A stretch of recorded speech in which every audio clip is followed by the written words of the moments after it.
Hey doctor, my name is Catherine and my matrix number is 22086424. Hi, I'm Nada Amalia Patricia binti Muhammad Ahi with matrix number of 22001524.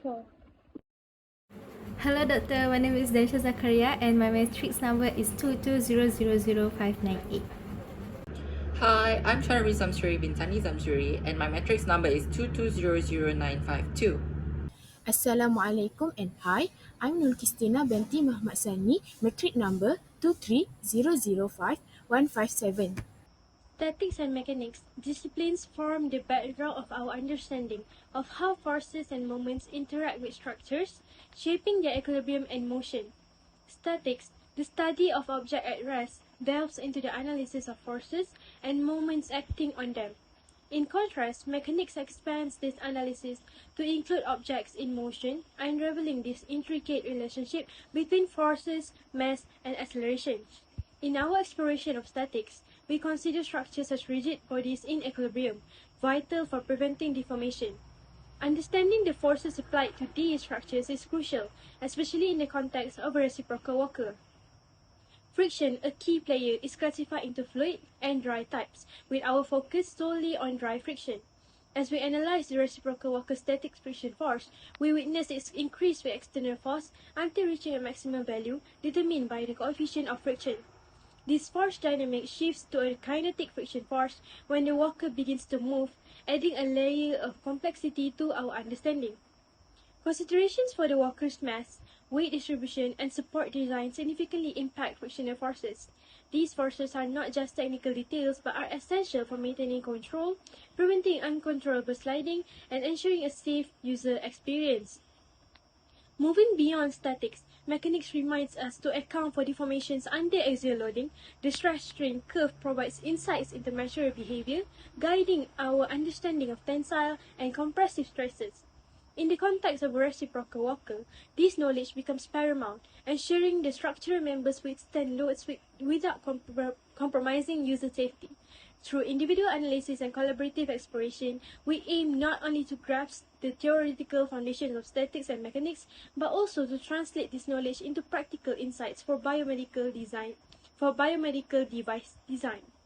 The objective of this case study is to demonstrate static learning outcomes (LO) using real-life examples. The first LO is to use free body diagrams to perform equilibrium-based analysis for various structures. Second LO is to solve problems involving a body under the action of axial, bending, and torsional load. The third LO is to employ moment and inertia-based analysis for problem solving due to compound load. The fourth LO is to evaluate stress and deformation of biomedical devices. And the last LO is to perform effectively as a team in analyzing real-life cases of static objects under loading.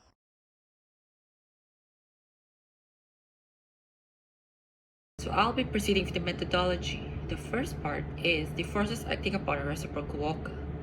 We have selected a reciprocal walker with mass 5 kilograms, and the vertical length of the walker is measured, which is Ly, from the very top to the very bottom of the walker. The horizontal length of the walker, Lx, is also measured from the right hand side to the left hand side of the walker. And a student of mass 60 kilograms uses the walker as shown in figure 6. And the weight of the student is determined using the equation W equals to mg, which is the force acting on the walker. The center of gravity is also assumed, shown in figure 6. The free body diagram of figure 6 is drawn showing all the forces acting on the system. A coordinate system and sign convention are recognized. Since the walker is stationary, the forces exerted by the ground, or also called the normal force, should be equal to the force exerted on the ground, which is by the walker and the student. And by using the equation summation of the vertical forces equals to 0, the valve summation forces exerted by the ground Fn is obtained. Moving on to the internal moments and forces in a reciprocal walker axle. So we know that the mass of the walker is 5 kilograms. And we also have measured the vertical length of the walker. The weight of the walker was also determined. So then a free body diagram of figure 7 is drawn, showing all the moments and forces on the walker axle. The coordinate system and sign convention are recognized. Since the walker is stationary, the vertical force exerted on the screws F axle Y must total up to the opposite but equal to the force exerted by the weight of the student. The horizontal force exerted on the ground F axle X must also equal to the opposite of the horizontal force exerted by the student. By using the equations summation of horizontal forces equals to 0 and also the summation of vertical forces equals to 0, the value of horizontal and the vertical forces exerted from the ground Fxly and Fx are obtained respectively. The moment M axle results from the student's weight acting on one of the axles, both horizontally and vertically, is calculated using the formula the summation of M axle equals to 0 after determining the sign convention. Lastly, the shear stress on bolts. We know the mass is 5 kilograms, the walker's mass, and the diameter of the bolt D is measured, and the circumference of the bolt C is calculated. The student of mass 60 kilograms uses the walker, as shown in figure 8, and weight of the person is determined using the equation W equals to mg. A free body diagram of figure 8 is drawn, and the coordinate system and sign convention are recognized. By using the equation area equals to pi r squared, the area of the metal being sheared A is obtained. By using the equation shear equals to F over A, the value of shear stress on bolts is obtained, and the value of shear strength on bolts is calculated.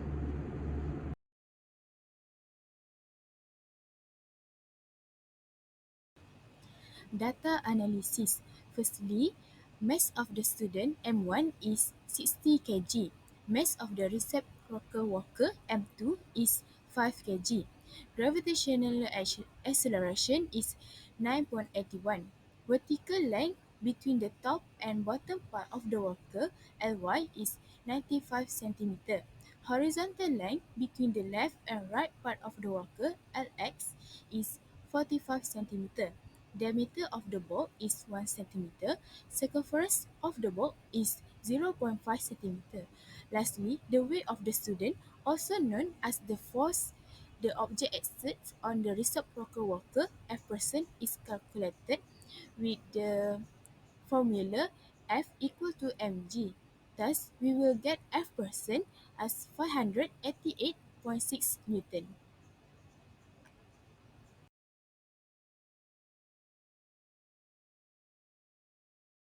Force act upon a reciprocal walker. Referring to the free body diagram in the figure, we already know that the sum of force of one axis is equal to 0. Two normal force minus force of a person is equal to 0. Force of a person is 488.6 Newton as we calculated before. Thus, normal force is equal to 294.3 Newton. Internal moments and forces in a reciprocal walker axles. Firstly, the sum of Fx is equal to 0. From the figure, we can see that F person minus F axle x is equal to 0. F axle x is equal to 588.6 Newton. Then, the sum of Fy is also equal to 0. And F person minus F axle y is equal to 0. F at ZY is equal to 588.6 Newton. Then, if we want to obtain F at Z, we use the formula square root F at Zx to the power of 2 plus F at Zy to the power of 2. Thus, we will get F at Z is 832.41 Newton. To get the moment of axle, we use the sum of m axle is equal to 0, and the positive is the counterclockwise. From the figure, we can see that f axle y, ly, plus f axle x, lx, minus m axle is equal to 0. M axle can be obtained, which is we will get it as 0.04 Newton meter. Lastly, shear stress on bolts. Firstly, we must calculate the area of metal being sheared using formula area equal to pi r2. With this formula, we will get area as 0.0785 square millimeter. Then we will calculate the shear stress using formula F divided by A. With this formula, we will get shear stress as 7,498.09 Pascal. To continue, I'll be discussing on the critical topic of forces that may cause failure in reciprocal walkers and essential consideration for ensuring user safety and device longevity. So let's delve into the factors that contribute to potential failures in these devices. So as we explore the forces that may cause failure in reciprocal walkers, it's crucial to understand the impact of overloading.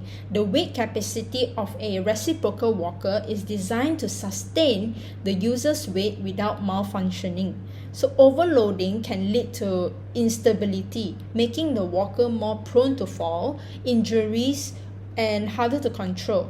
So not only does overloading pose immediate risk to the user, but it also reduces the walker's lifespan.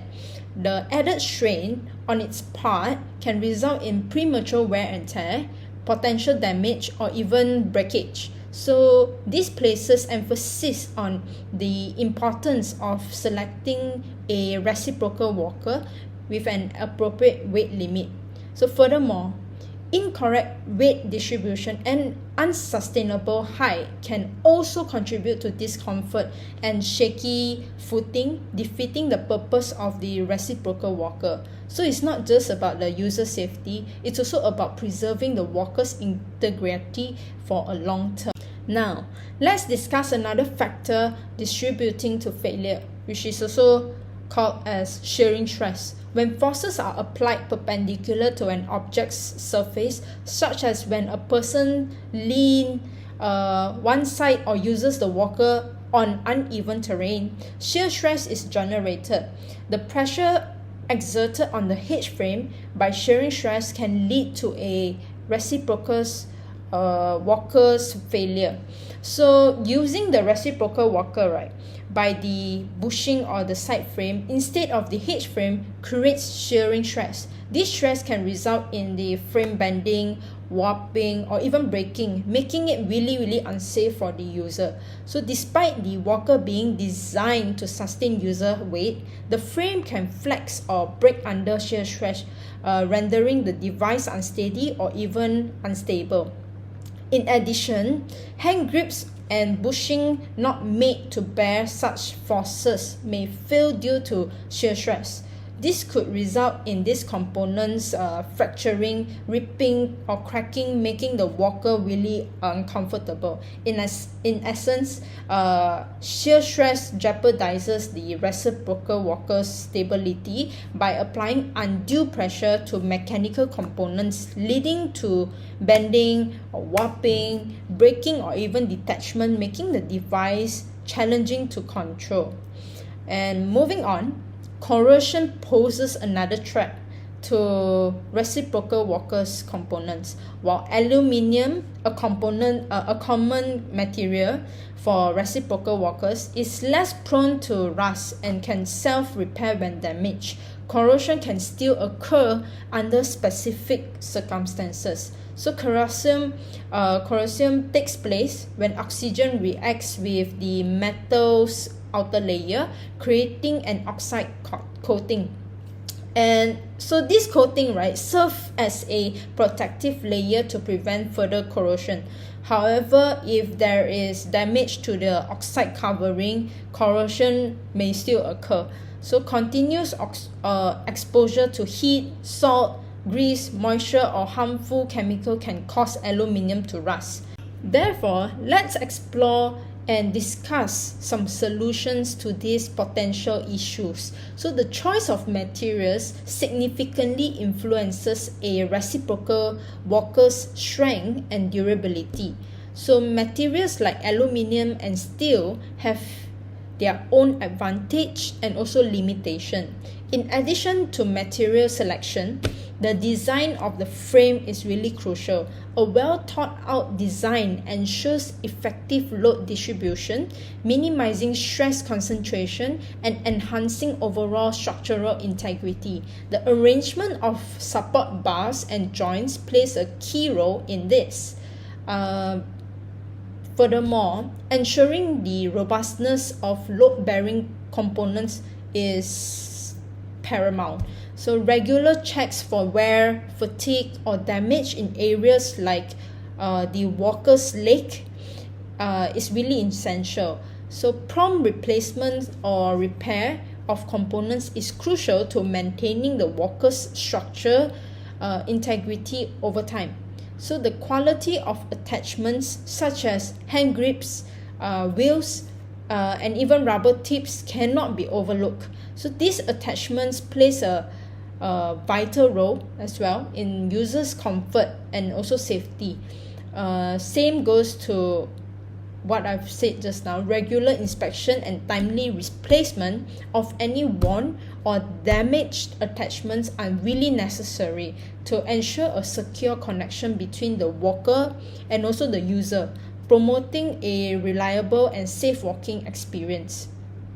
And also to prevent corrosion, applying a fresh coat of paint can serve as a protective layer.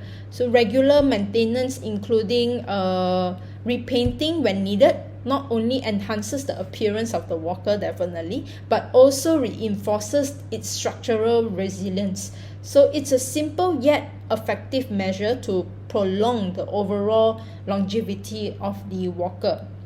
And to guarantee the best possible comfort and also safety, all fields should be measured for walkers. There are many types of walkers each with its pros and also cons. So for instance, right, the standard walker discussed in the report is ideal for those with balance issue, spending most of their time indoors. However, consulting with medical professionals is still essential for personalized recommendation based on individual needs. So as we conclude the discussion, it is important to highlight a few assumptions made during the report to ensure successful experimentation and also accurate calculation. So firstly, we assume that the reciprocal walker is in optimum condition, free from any damage or even worn out issues on its components. So this is to prevent variation in applied forces, as worn out or damaged part may lead to deviation from theoretical values. So additionally, we also assume that the forces applied to the reciprocal walker's components are in equilibrium, aligning with the principle of stability. A structure is considered is in equilibrium when all forces or moments acting upon it are balanced. Furthermore, we assume that the forces applied to the reciprocal walker are evenly distributed across its structure. So incorrect positioning or weight distribution by the user may lead to inaccuracies in force exertion, affecting the precision of calculation. So it's like any systematic errors related to measurement are closely or considered as neglectable. Over time, measuring tools such as tape measures may be slightly stretched, resulting in slight differences in dimension. Ignoring such errors, right, contributes to the accuracy of the experimental result. Lastly, we assume that the reciprocal walkers experiences no movement caused by wind or external forces to maintain a state of equilibrium. So assuming a stable state free from external influences is crucial for the accuracy of the experimental observation, adhering to Newton's first law.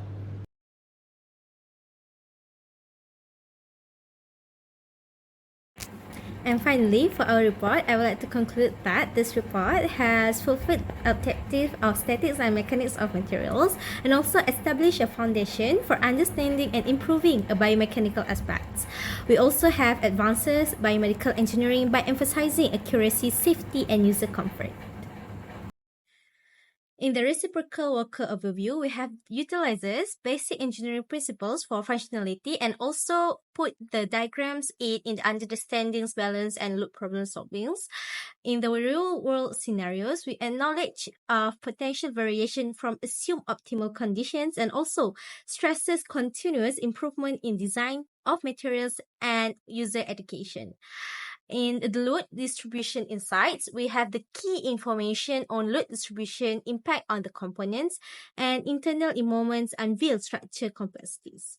We also have emphasized the material strength and design by evaluate of shear stress on bolts for potential failure points and also stresses the importance of material strength and design in biomedical engineering.